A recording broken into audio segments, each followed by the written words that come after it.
Okay. Okay, I want to thank you all for being back here now. We've got Sensei Gilliland. I probably mispronounced it, Gilliland? Sensei Gilliland. Okay. And he has been doing this for a long time. Really good. We've had him at a number of our events, and I really love this guy. I love to hear what he has to say, because I know he's got some really good experience, and I've learned a lot from him. So let's give him a hand for joining us here. Well, thank you, everybody, for coming out this afternoon. I know it's a big day today, right? It's preseason in football. Anybody football fans in here? Anybody? I'll tell you what, I don't watch much TV. There's two things that I watch. I used to watch Shark Tank. It's kind of boring now. But I watch The Prophet, and I watch the NFL. I love football. In fact, I have part of my bucket list is to visit a different NFL stadium every year. And, I'm starting to get up in age, and they're always building new stadiums, so now I'm trying to hit 2 stadiums per year. And so I've already got it planned out for this year. But, cool thing, I remember before I got into real estate, I was quite excited about football, but I couldn't afford a football ticket.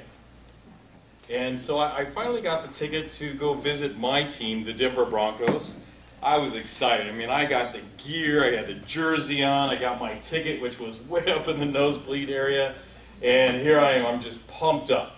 Now, the best seats ever are always inside your house, but being in a stadium with the adrenaline that is just pumping gets you just teased and gets you so excited about what's getting ready to go down.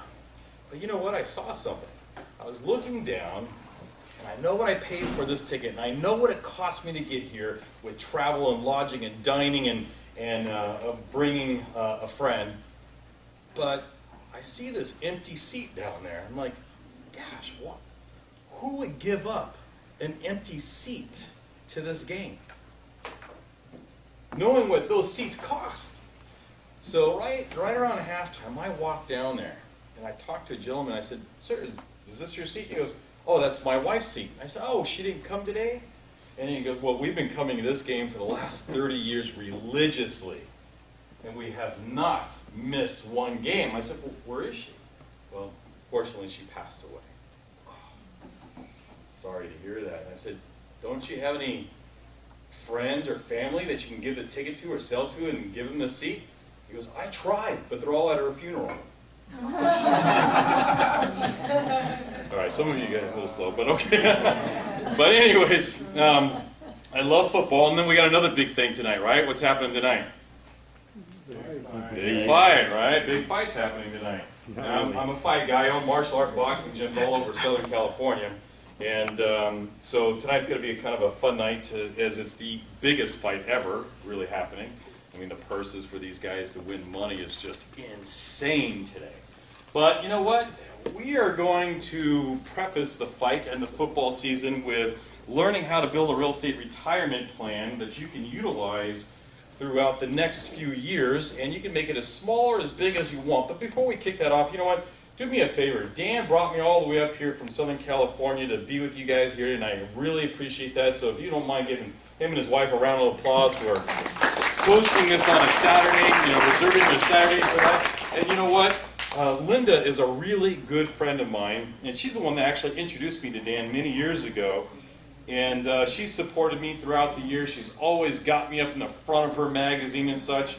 And we're going to be doing an event together. I think she mentioned to you earlier. And this is going to be an event in Santa Monica. So if you guys really want to learn how to flip properties, that's what I'm going to be talking about. People come to me for several different things, and one of them is really about flipping properties. So make sure that you pick up her magazine and then come out to the event in Santa Monica. But let's go ahead and get started. Go ahead and make sure you got your pen and paper ready to go, because I'm going to be giving you a lot of information. I want you to write down these materials. But you know what? There's 2 questions that we need to ask ourselves today. We really need to ask ourselves, how can we create more wealth swiftly and sustainably? And the second question we needed to ask is, how do we maximize our gains? How do we maximize our efforts? And how do we do it safely? Well, you're going to hear a lot of different avenues from different real estate trainers and books and tapes and 8-tracks and all that other great stuff. But you really need to decipher for yourself and follow in the footsteps that have been through the recessions in real estate. Not the ones that are just jumping on the bandwagon after the recession when it's all easy. So who am I, and who's the guy up here talking to you with a funny name that can explain to you on how to build a real estate retirement plan? Well, you know, I started just like you. Back in 1994, I was already started my business in 1988, but my business is in the evening, which I still own today. We're going on 30 years of business. But I was watching this infomercial talking about fixing and flipping houses. I said, this is exactly what I want to do. I understand that policy. You buy low, you create value, you sell it at retail, you walk away with a pocket of money. So I went down to LAX, listened to the free seminar. I paid $1,500 for a 3-day training at LAX, came back, did the training, got enough for my wheels to spin, but you know what? Just not enough information to really hit that pavement and take off. In 1994, I swiped my credit card, spending $32,000. And I bought, they didn't call them boot camps back then, they were seminars. I bought a bouquet of seminars. And all it did, to be honest with you, is confuse me. Because I didn't know about all this other stuff about purchase options and subject to and mobile home parks and creative financing and wholesaling. All I wanted to do was to buy a darn house, fix it up, and sell it and repeat the process. But I'm glad I took those courses. Some of those courses were really good, and some of them were really, really bad and wasted a lot of money doing so. And I find that many of my classmates back then are not even in real estate today, because the way it worked is that the real estate education system was much smaller back then. Your class would attend a seminar, and that whole class would transfer over to another seminar a couple months later. And they would dwindle off and dwindle and dwindle until it was just a few of us. Well, many people say, well, I wasted my $32,000. I paid too much for my class. I believe I did pay too much for my classes. But thank God I did, because I wouldn't be standing here today. The difference between me and my other classmates is that I made it work. I figured it out. I put a lot of work into it. So 1995 rolls around, and 1995 was a huge year for me. I was dating my now wife. I was dating my girlfriend at the time. We moved in with each other. We got engaged. We got married. We had 2 deaths in the family within a month. We had a baby. We bought our first home, which was a notice of default. We fixed it up. I did a cash out refi and bought my first fix and flip in Fort Myers, Florida, all in the year 1995. Who thinks that's a lot? Yeah, that's a lot, right? It's just kind of how I roll. You know, you gotta move. And you know what ended up happening? I bought this house for $42,000. It was an improved probate that was on the MLS. I went, just like everybody else, down to Bank of America, acquired my loan with 10% down. I had enough money, $42,000, plus a little bit of money in the savings for the mortgage payments, as they wanted to see at that time 3 months of seasoning. But I didn't have the money to fix the property. But I remember reading those books and going back to those seminars saying, if you've got a great deal, money will flow to it. And it sure did. It came right out of my credit card. I pulled money out of my credit card and paid over $17,000 in rehab. Now, whose money is that? Is that my money? It's the bank's money, right? So every single month when a credit card bill came due, I would transfer it to the next credit card. I'd transfer it to the next credit card, and I had this vicious triangle of transferring going on for 9 long months. That's when you could transfer balances and not be charged. Then they caught on to people like me, and they charge you today to do that, right? But the bank rehabbed my property. Now, also back in 1995, you got to remember, we didn't have the internet like we have today. And we didn't have, digital cameras. And so I would get an update every once in a while on my property by the contractor sending me Polaroids through the mail. That's how I got updated. I did not have enough money to go fly back there and take a look. So I did a lot of this during that 9 months, because they said 6 months and it was 9 months. And then 9 months later, to my surprise, I got a FedEx envelope, I ripped it open, pulled it out, and there was a check of a little over $9,000 in profits. A little over $9,000 in profits. That's a lot of money. And I sat back and thought, wait a minute. All I had to do is take some foundational information, work with a mentor or coach to make sure that I'm dotting my I's and crossing my T's, take the action needed, put fear to the side, put faith in front, buy that property, and try my best to manage, even though I don't know what the heck I'm doing. I just made a little over $1,000 passively per month. Using bank's money, using credit card money, which is not my money. Oh, a credit card is a hard money lender to me. And utilizing a team. I was ecstatic when I was told I couldn't do it. My wife even told me I couldn't do it. That just turned up the flame for me. And you know what I did? I treated that property just like I treat a can of Pringles. Once you pop, you can't stop. So I went out there and bought more properties, is what I ended up doing. I bought more properties, started flipping properties through Fort Myers, Florida, through Texas, getting over to Arizona, building up this small snowball of cash, rolling it across the states, getting bigger and bigger and bigger, so I can afford to buy over here.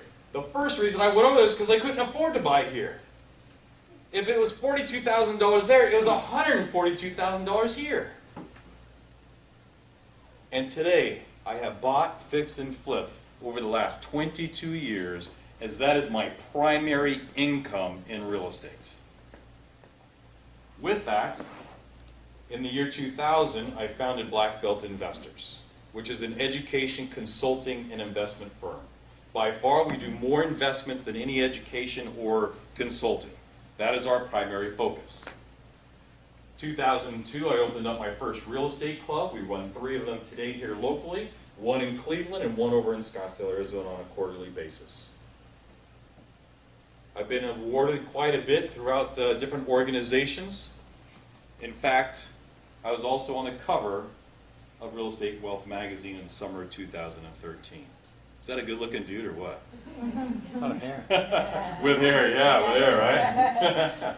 That was also like 40 pounds ago. But even though I've had a lot of success, don't think I haven't had success. Don't think I haven't lost money. You fall down, you scrape your knees. I don't care who you were in the recession, everybody got hurt. The difference is that I treat my business more like a Navy SEAL and being tactical and strategic, and have a goal in mind, and I just tackle it. Just like the defensive linebackers, just eyes right on that quarterback.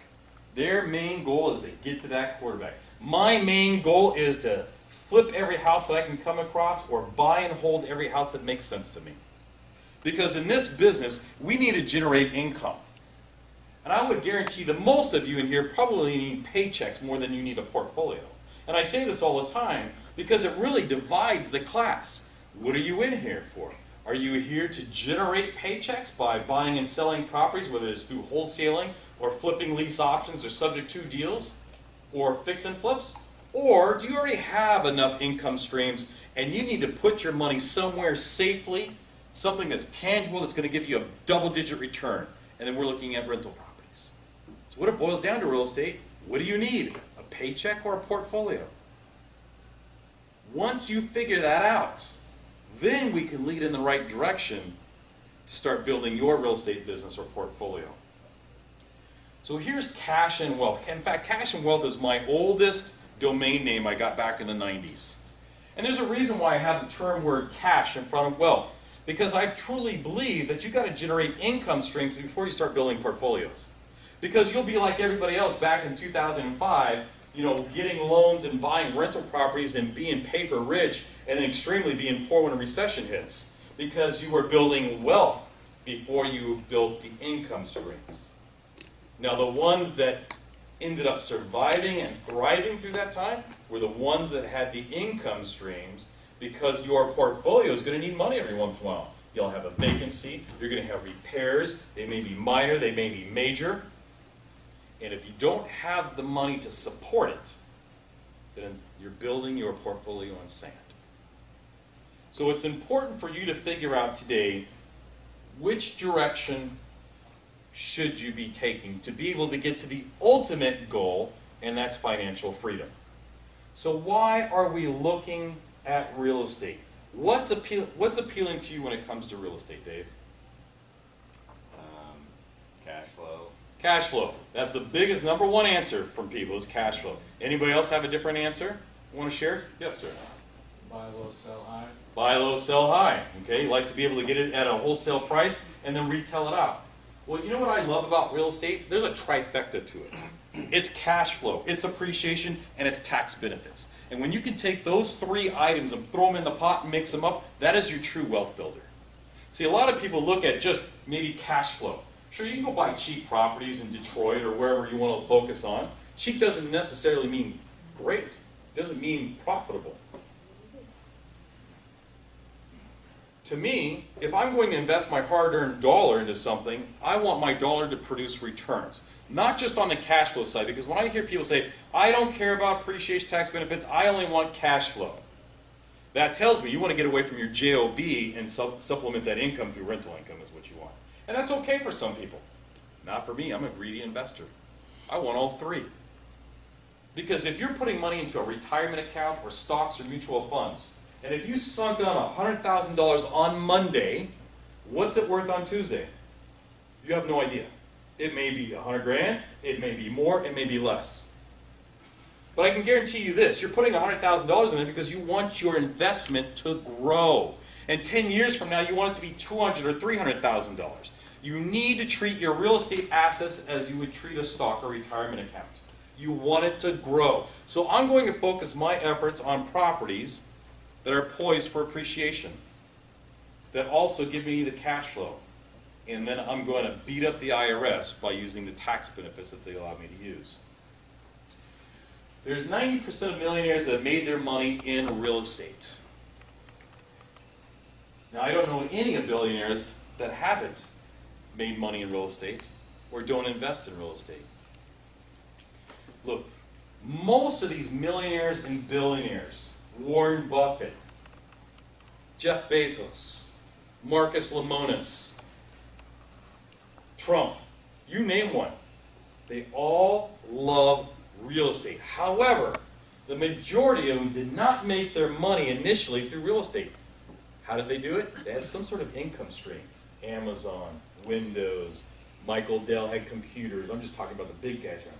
They had a cash machine producing income, and then they figured out, you know what, we're getting hammered on taxes, so where are we going to put all this money? And they sink it into real estate.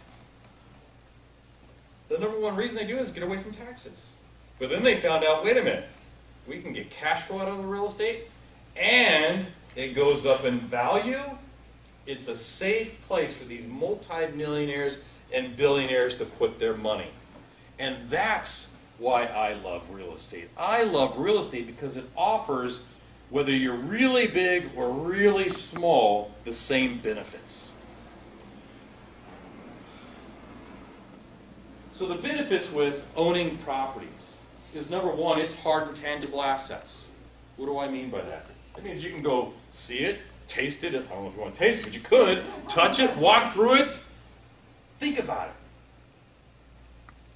If I walked into a bank today, and we're in a decent market, and if I walked into a bank today and I said, you know what, Mr. Banker, Mr. Lender, I've got a hot stock tip. Can I borrow some money? What do you think they're going to do to me? Laugh me right out of the bank. Right? But if I walk into the bank today, or I walk back into the bank in 2008, 2009, I said, I'd like to borrow money on real estate. Did they still have loan departments for real estate back in 2008 and 2009? Absolutely. So then you need to ask yourself the question, why? Why will the banks loan properties during the great times and the worst of times, but they won't do it on stocks? Because it's too volatile of a market. There's no certainty. You can lose everything in one flash of a moment. But real estate is slow rolling. It's foreseeable in regards to if it's going up or down. It's a hard, tangible asset. Then we love the cash flow, as Dave mentioned earlier. You can build up the cash flow to step away from your job, full-time or part-time. You may want to keep your job so that you make more money to go buy more real estate. But whether the market is really good or the market is really down, rents don't change much, because I can go back to 2008 and 2009. Did rents go up or did rents go down? They went up, is what ended up happening. Right? So there's some stability there. Now, we love passive. Anybody here love passive income? Then you're a private money lender, because there's nothing passive about owning real estate. Real estate is work. Real estate requires management. The only true passive income you can generate is through private money lending. It's kind of like the old infomercial where the guy would put the chicken in the oven, wrong code, said set it and forget about it. That's passive income. That's private money. But if you own rental properties, okay, you're not going to check out on it every day. You're not even going to check out on it every week, but at least once a month, you'll be doing a little bit of paperwork, you'll be depositing checks, you're going to be talking to a property manager, you may optimize your portfolio. People come to me because I optimize portfolios, so they'll come to me about every 6 months or every 12 months to take a look at their portfolio to see what we can move around to see if we can build it up a little bit and optimize it. It does require some work. Whether you buy real estate now or you bought real estate 30 years ago and you held on to that real estate for the long term, whether the market is doing this, you are extremely safe, because if there's one thing that's happening when I start over there, it's always going up. The people that buy and hold are the ones that are safe. It's the ones that are flipping, like myself, that may be caught with the hot potato in our hands. Let's go back to 2008. Many people were flipping condos over in Orlando, Florida. They buy a condo for $100,000. 6 months later, it's worth $200,000, and they flip it. And they flip it all the way up to $800,000, $900,000. And the market crashes, and the guy that owns the one for $900,000 is the loser, because it's short term. But those guys that bought it for $100,000, that kept them as rentals, and whether they're a full-time rental or they're a vacation rental, and they're held on to it today, they're the winners. They made cash flow through thick and thin, and they've collected the appreciation, and they're they're keeping Uncle Sam out of the pockets by utilizing the tax benefits. It's truly building wealth. If you're flipping properties, you will never be wealthy. Never. You'll be cash rich. You'll be able to go buy, the spinning rims for your truck if that's what you want. But the only way to build wealth is through buying and holding. So it's important that we have a hub in our business and we generate income streams. So maybe you got an income stream, your spouse has an income stream, maybe you're flipping properties off to the side, maybe you're lending private money, and now you've got all these different income streams coming into this hub. And you're building up your cash basis. And we now parlay that money over to the buy and hold side to start building wealth. It's extremely important that we build income streams so we can sustain our investment properties. Well, tax benefits, whether it's depreciation, business expense, goes on your Schedule E, possibly Schedule C. Maybe you're going to get a K1 if you do an LLC. But there's a lot of things that are happening. Did anybody pay for today, by the way? Coming into this? Come on, raise your hand. Tax deductible. Did anybody drive here? Tax deductible. I live my life as a proactive tax deduction. Everything I do is going to be legal, but I'm going to be able to write it off. Now, I'm not a big, real estate guy that stands by the car and the airplane, and I'm not the one that takes the, 1 month. Who in the hell can take 1 month vacation? I gotta work, right? That's not me, but I'll take a lot of mini vacations. We take 4 to 6 vacations a year. Little mini ones. 3 days here, 5 days there. Absolutely love it. But is that a vacation or is that a business trip? Oh, I'm hearing business trip is what I'm hearing. You're on the right page with me. You know why? Because the law basically states that if I put in at least 6.5 hours a day focused on real estate, then I can write off my trip. And so when I'm in Hawaii walking down the sands of the beach, and this side is the beautiful ocean, and this side is all, real estate that I'm looking at the whole time I am there, right? But I do what Dan says. I'm not going to break the rules, but I'll bend the rules because the government allows us to do that. So I'll do a little search, I'll hook up with some realtors, and I'll pick up some business cards, and I'll poke around and ask some questions, and I'll get some flyers creating my paper trail. There's a lot of benefits that come along with it. This drives my wife nuts. My number one favorite store ever, Costco. Who in here would love to own the hot dog stand? Okay. So I go to Costco, and I'm the guy in line that will separate I got 3 orders, this order, and this order. And everybody thinks I'm just one person buying one thing, but it's 3 different orders. Well, this is for home, pay for that, but I want to make this trip tax deductible, so then I'll buy some paper and some other items that I need for the business, and then it's for my other business, and now that trip is tax deductible. You know, the government pays you over 50 cents a mile, right? They're paying you to drive. You got to start thinking differently. See, my wife and my kids always look at, items, and so do I. I look at materialism things. Everybody does, right? But I have to question sometimes because, like, my wife was looking at a Louis Vuitton purse. I don't know what's so important about having an L and a V on your purse, or what jacks that rate up. But she goes, "Can I get it? Can I get it?" And I'm looking, and I always think this way, guys. The cost versus investment factor. Is this a cost factor or is this a return on investment factor? Now, all you guys in here probably agree with me. This is a cost factor. But you guys also in here know that if you're married, this is going to be a return on investment because what am I going to get later if I don't buy it, right? So that's the way I look at things. Now, love him or hate him, it doesn't matter. But I do know this. He's promised quite a bit during his campaigning in this year being president. He's promised making some radical changes to taxes. He's promised bringing jobs back. He's promised quite a bit. And how is that going to affect us as real estate investors? I don't really know. I don't have a crystal ball. I can't look into the future. But it's also going to divide us as investors. Some people are fearful, saying, "You know what? I'm not going to invest because I don't like this guy." Well, that's just absolutely stupid.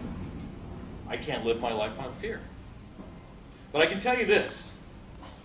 His presence is not the only factor, because we're looking not just at a national economy anymore, we're looking at a global economy.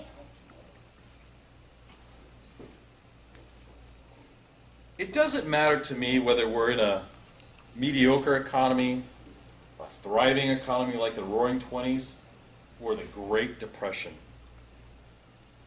If you know how to buy right, you'll always make money.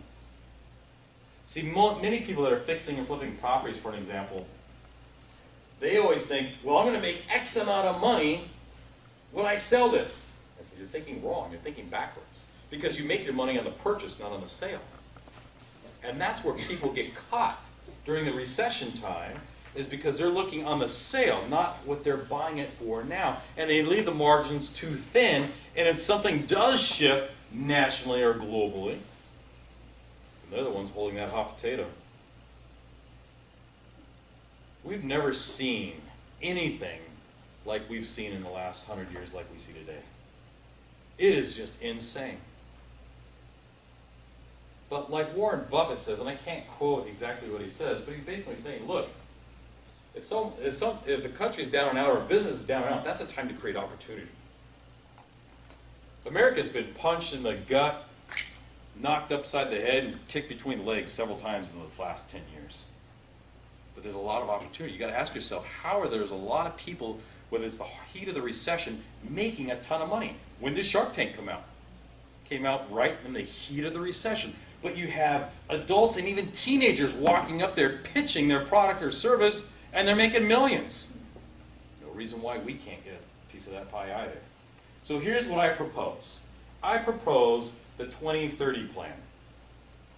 Basically, that means you take advantage of every resource you have. Knowledge, money, team, leverage, and you buy 20 rentals by the year 2030. You buy 20 rentals by the year 2030. And if you're already there, then double it. Think about it. What would 20 rentals do for you? Let's just say each rental is popping off $500 net cash flow a month. Multiply that by 20, that's $10,000 a month. Anybody in here live off of $10,000 a month? I can. I got good taste too, right? So $10,000 a month, 20 rentals, net income. That's $120,000 a year.